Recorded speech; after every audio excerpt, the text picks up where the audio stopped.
इंदौर में आगामी 29 मार्च को आयोजित होने वाले बजरंग दल शौर्य कुंभ में बजरंग दल मालवा प्रांत के 50,000 कार्यकर्ताओं का एकत्रीकरण होना सुनिश्चित हुआ है।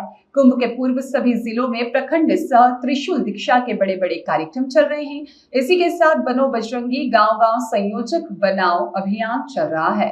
कुंभ में पूरे प्रांत के सभी जिलों से आने वाले कार्यकर्ता इंदौर के चारों दिशाओं में चयनित स्थानों पर विभागों का एकत्रीकरण होकर सभा स्थल नेहरू स्टेडियम इंदौर तक निर्धारित मार्गों से पंक्तिबद्ध होकर पहुंचेंगे। यह ऐसा सुनहरा अवसर होगा जिसमें ग्राम संयोजक से लेकर राष्ट्रीय संयोजक तक कार्यक्रम में उपस्थित रहेंगे। इस दौरान पूजनीय संतों की गरिमामय उपस्थिति में कार्यक्रम के मुख्य वक्ता विश्व हिंदू परिषद के केंद्रीय संगठन महामंत्री मिलिंद परांडे और बजरंग दल के राष्ट्रीय संयोजक नीरज दोनेरिया भी रहेंगे। इस कार्यक्रम का मुख्य उद्देश्य बजरंग दल का ध्येय वाक्य सेवा, सुरक्षा, संस्कार के साथ युवाओं में जागरण लाना, जैसे युवाओं में नागरिक कर्तव्यों के साथ राष्ट्रीय भक्ति, धर्म भक्ति के प्रति उन्हें प्रेरित करना, नशा मुक्त युवा, सशक्त युवा, संस्कारवान युवा, समृद्ध भारत, सशक्त भारत निर्माण, साथ ही प्रांत में हिंदू युवाओं को बजरंग दल से जोड़ने का महाअभियान चलाना, हिंदुओं के मान बिंदुओं की सुरक्षा जैसे गोमाता, भारत माता, नारी सुरक्षा, मठ मंदिर सुरक्षा का भाव युवाओं में जागृत करना मुख्य उद्देश्य है। आज की यह प्रेस वार्ता 29 मार्च को इंदौर महानगर में एक बहुत बड़ा युवाओं का एकत्रीकरण, ऐसे युवा जो धर्म के लिए, समाज के लिए सदैव अग्रसर की भूमिका में रहते हैं, उन सब का जो विशाल एकत्रीकरण है शौर्य कुंभ के नाम से यहाँ पर हो रहा है। इस शौर्य कुंभ में पूरे मालवा प्रांत के 29 जिले के 198 प्रखंडों के 2230 खंडों के और लगभग जो है 12,000 गाँवों में से हमारी 6,500 गांव समिति है, उन सब समिति के युवाओं से घर घर जा कर के उनसे संपर्क करके छोटी बैठक, बड़ी बैठक, ग्राम समिति की बैठक, खंड की, प्रखंड की बैठक और वहाँ पर इन सब संयोजकों का सम्मेलन, चाहे वो होली मिलन के रूप में हो या त्रिशूल दीक्षा के रूप में हो, यह विगत 15 दिन से वहाँ पर प्रारंभ हो गया था। उन सब के एकत्रीकरण का यह बड़ा एक इंदौर महानगर में 29 मार्च को होगा। क्या उद्देश्य इसका और क्या संदेश इस आयोजन के माध्यम से देना चाहते हैं? देखिए, बजरंग दल का उद्देश्य सेवा, सुरक्षा और संस्कार है, लेकिन हमारे परंपरागत खेल, चाहे वो मलखम हो, कबड्डी हो या अखाड़ा परंपरा जो हमारी चलती थी, जिससे कि गांव का युवक, मोहल्ले का युवक हर मंदिर में अखाड़ा हुआ करते थे, वो अपने आप के शरीर को वहाँ साधता था और किसी न किसी शस्त्र को चलाने में अपनी निपुणता प्राप्त करता था। वह कहीं न कहीं विलुप्त होती जा रही थी। इन सब को पुनः प्रोत्साहन मिले, इसके लिए यह बजरंग दल का शौर्य कुंभ है और शौर्य जो सारे युवाओं के अंदर है उनका प्रकटीकरण समय आने पर वो कर सके, इसलिए यह शौर्य कुंभ का नाम यहाँ पर दिया गया है।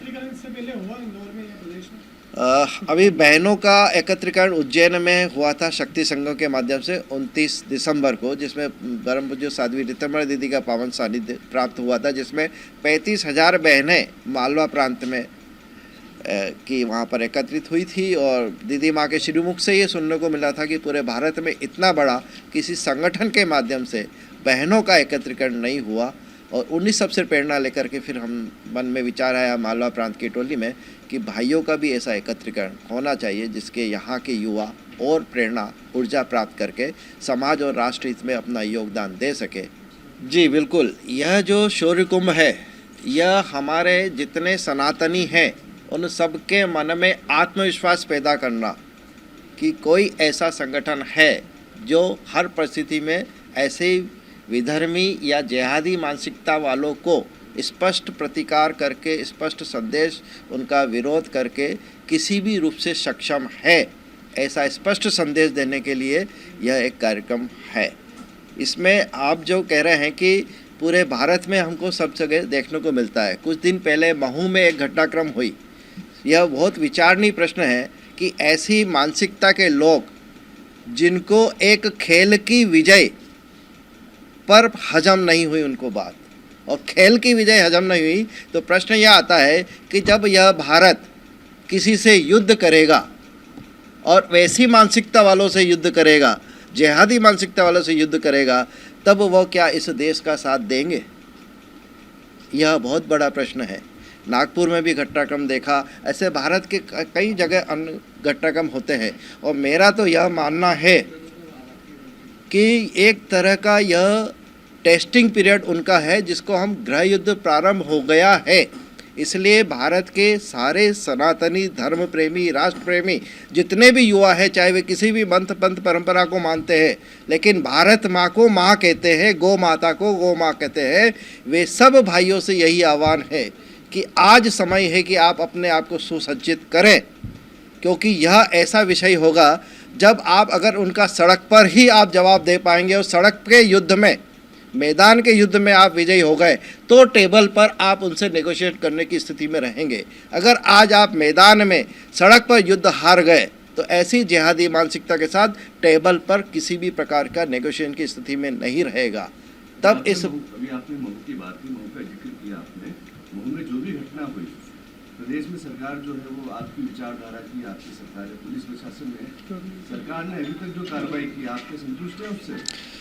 अभी पूर्ण रूप से उस कार्रवाई पर हम संतुष्ट नहीं हैं, और भी उसकी गहराई में उनको जाना चाहिए, क्योंकि एक समय अचानक से सारे लोग एकत्रित होना, सारे संसाधन उनके पास पहुंचना, संसाधन पहुंचने के जो निकलने का वहाँ का उनका बिंदु है, उसके ऊपर भी प्रश्न हो कि इतने सारे संसाधन, चाहे वो पेट्रोल बम के रूप में हो, पत्थर में हो, और भी अनेक प्रकार के हथियार आप सबको पता है, वह कैसे वहाँ पर पहुँचे।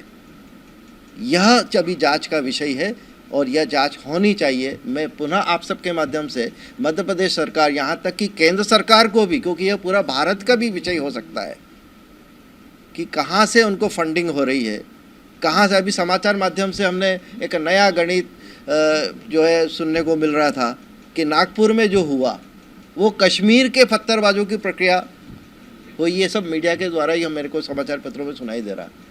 तो कहाँ तक इन जिहादी मानसिकताओं के संबंध फैले हैं, ये राष्ट्रीय विषय भी है, अंतर्राष्ट्रीय विषय भी है। अंतर्राष्ट्रीय भी कई मुद्दों पर आप ये सब के माध्यम से मेरे को देखने और सुनने को मिलता है। ब्यूरो रिपोर्ट, सत्याग्रह न्यूज़, मध्य प्रदेश।